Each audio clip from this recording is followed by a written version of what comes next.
Welcome. My name is Cristobal. I am the AmeriCorps coordinator for the Bain Center at Salt Lake Community College. You are listening to the AmeriCorps 101 for the Bain Center Community Partners. This is meant to help you understand what some responsibilities, get familiar a little bit with AmeriCorps, and hopefully to start the journey to becoming a community partner that can host AmeriCorps students. So we are first going to talk about what is AmeriCorps. So AmeriCorps is a federal program that allows people, in this case, students from SLIC, do service terms with community organizations. These community organizations are able to host AmeriCorps because, first, you are connected to the Think Center, but second, because that's one of the opportunities this federal program allows you to have. These students is kind of like a co-mentoring space for them to grow and learn, but as well for you as a community partner to receive extra support in different facets of your organization. What is UHEAN? So UHEAN is the Utah Higher Education AmeriCorps Network. This is the state's governing program management team, you could say, that helps us as campus coordinators pipe in the different documents, have everyone organized, because pretty much every higher education system in Utah has an AmeriCorps coordinator, or at least one, but some other in different programs. This can help many community partners, stay in sync, but also not cause redundant work. So UHEAN is a really great organization that really does help us all stay organized, but still keep the flow going in order to serve the students and the people, but also serve your organizations. The focus area. So the focus area is how AmeriCorps defines the capacity that the students will find themselves in your organization. There are three. You have Education 1, Education 2, and Capacity Building. Education 1 is mainly like tutoring, so like the America Reads program, or maybe programs like that reach out to elementary, middle, and high school just to help them with math or reading or writing. So programs like that can fall within Education 1. Education 2 efforts are a little bit more connected to higher ed. So maybe it's like peer mentoring within SLIC or within a cohort in the community, but that connects them back to Salt Lake Community College or higher education in general. I'm thinking like mentoring programs that require students to help each other, on campus, but then also have some sort of community outreach component to the whole service project. The third one is capacity building. Now, this one's a little bit more general because it allows more flexibility.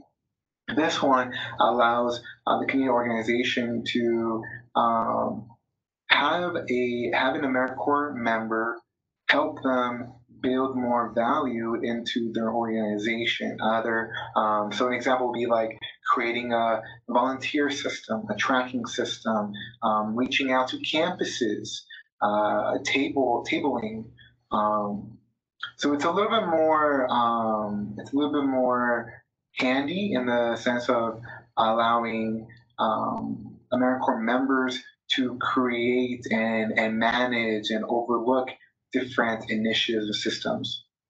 So it's a really great definition because again it can apply for so many organizations. So these are the three focus areas that the Bain Center that we have. So educational work. So many of you ask, well, why would a student want to do it? Well, I think first of all, there is no cost toward you as an organization, but rather there is just paperwork and tons of time. because we do hope that you are able to take this opportunity to mentor and to connect these students to different opportunities, help them develop the professional skills, help them, if they have mistakes, or if they have achievements, praise and affirm them. So that way they can continue to develop professionally, but as well as personally. However, for them, they also are able to receive an education award, which for right now, 2020, 2021 school year, we have 300-hour terms available. This means that a student can has the opportunity to do one full calendar year of service and receive at the end of the term $1,300. The student can finish it quicker, so I try to give you the most minimal commitment possible, and that way you can go from there. So a 300-hour term within one full calendar year is about 5 to 7 hours a week. So that's what it could help them understand a little bit more. Now, necessary documents. So we have here necessary documents that are important for you to understand. The first one is a qualified site contract. It has a little typo, I guess, there. Qualified site contract. This contract you can find on the AmeriCorps website. We have now actually a 4-year qualified site contract. So no longer you have to do it every year, but now it's every 4 years. If you have multiple sites, we do have an umbrella qualified site contract to get your physical sites in. This contract helps and protects you as a community partner, but also gives more instruction to you and the students in order how to have a great time and great service.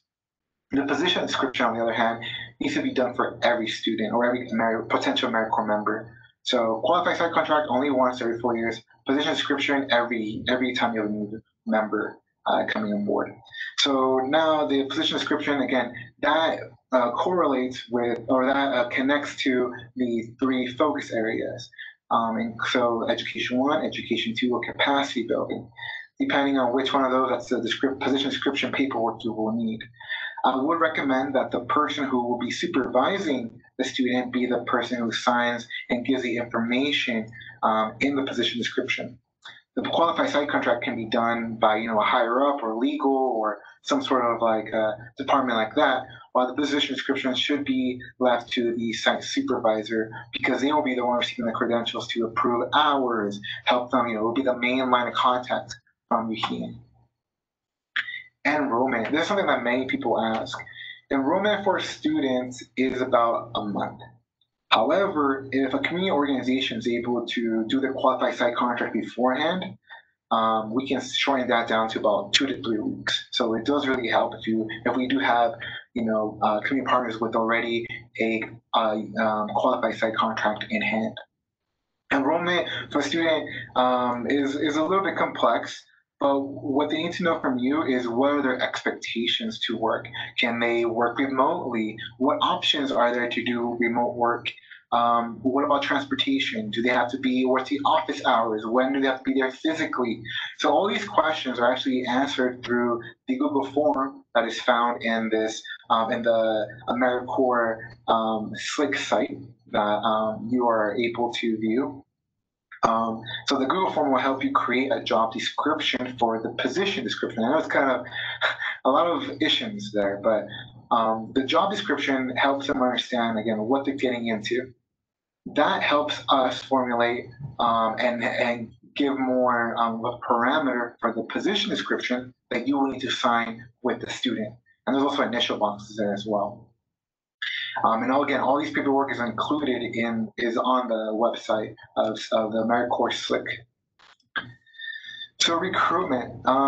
So these are many questions I have about recruitment. What I do is I try to make sure we get as many community partners ready to host. So that does include preparing this video as well as other forms on the website. Try to help you get a head start.